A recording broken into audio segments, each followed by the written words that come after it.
પોરબંદરમાં જર્જરિત મિલકતો સામે તંત્રની કાર્યવાહી। પોરબંદર અને છાયા સંયુક્ત નગરપાલિકાએ શહેરના હીરાપન્ના કોમ્પ્લેક્સમાં આવેલી 30 દુકાનોને સીલ મારી। આ જ કોમ્પ્લેક્સમાં આવેલા 36 ફ્લેટ પૈકી 10 ફ્લેટમાં જે પરિવાર રહે છે તેમને ખાલી કરવા માટે કહી દેવાયું। ફ્લેટ ધારકોએ સમય માંગ્યો, જેને લઈ તંત્રે ફ્લેટ ખાલી કરી દેવા માટે 1 સપ્તાહનો સમય આપ્યો। આ ઉપરાંત ખારવાવાડ વિસ્તારમાં આવેલી જર્જરિત મકાનોને તોડી પાડવી દેવામાં આવ્યા। પાલિકાએ તાજેતરમાં જર્જરિત મિલકતના ધારકોને નોટિસ આપી।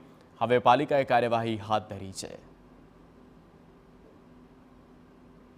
અમને 21 તારીખના 21/6/2024 નોટિસ મળેલી કે તમે ફ્લેટ ખાલી કરી દો। તો આજે 24 તારીખ એમાં લખેલી હતી કે તમારી લાસ્ટ ડેટ 24 તારીખે। તો 3 દિવસમાં અમને ક્યાંય અર્જન્ટ ફ્લેટ ના મળે કે રહેવાનો આશરો ના મળે, તે માટે અમે તે લોકો અર્જન્ટ આવ્યા, પોલીસનો કાફલો લઈને કે ખાલી કરી દો નગરપાલિકા, પછી ત્યાંથી હાલતા PGVCL કે લાઇટ કાપી નાખીએ। તો અમે એને રિક્વેસ્ટ કરી છે કે 8 દિવસથી 10 દિવસમાં અમે બાંહેધરી આપીને ખાલી કરી દેશું અને અમે રિપેરિંગ પણ કરાવી લેશું અને અમારી રિપેરિંગ કરવાની પૂરેપૂરી ફ્લેટ ધારકોની બધી તૈયારી